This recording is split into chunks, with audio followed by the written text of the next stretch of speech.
આજ અચાનક જ પ્લાન થયો અમે આવી ગયા સોમનાથ. એ પહેલા આજ તો મેં ઉઠીને ડાયરેક્ટ મશીનમાં કપડાં ધોવા જ નાખી દીધા. એવું નથી, મેં પહેલા કપડાં ધોઈ નાખ્યા અને અત્યારે ડ્રાય કરવાના. અને તમને એવો વિચાર આવતો હોય કે પ્રિયાંશ તો દેખાણી જ નહીં, ક્યાં ગઈ? તો કાલ રાતે પ્રિયાંશ 11 વાગે કે મમ્મી મારે બાની ઘરે હોવા જવું. અને લખણ ખોટી પણ એટલી બધી ને કે આ રજા છે ને તો વહેલી ઉઠી ગઈ અને સ્કૂલે જવું હોય ને પપ્પા કેટલી વાર ઉઠાડે. તો મેં કીધું કાંઈ વાંધો નહીં, તો નાઈને ભગવાનને તૈયાર કરી દે.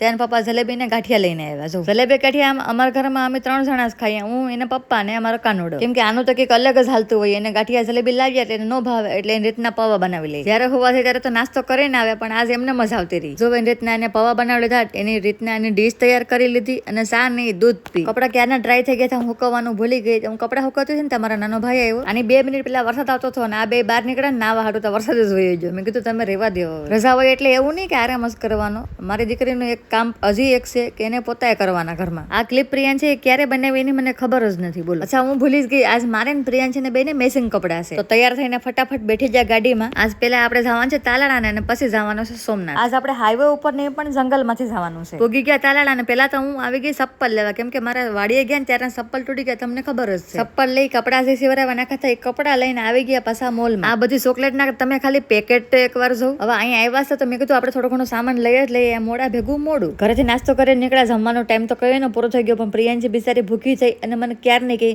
મમ્મી ખાલી એક આઈસ્ક્રીમ. મારું તો કામે કઈ લેવાનું ન હોય એટલે આપણે સાઈડમાં ઊભા જ થાય અને પપ્પાએ બિલિંગ કરાવ્યું. જો ગુલ્ફી લઈને આવીને જ ખાઈ લેવાની. હવે કાગળિયા એ લોકોને ગોતીને બિલિંગ કરવું હોય તો કરે, આપણે હું પણ એવું નથી. અમે એને કાગળિયું પણ દઈ દીધું ને કીધું કે આ ગુલ્ફી અમે પહેલા તોડી નાખી. પાછા નીકળી જાય સોમનાથ જવા માટે. આ વિડીયો બહુ લાંબો થઈ ગયો એટલે આનો આપણે પાર્ટ 2 પણ બનાવી નાખીએ.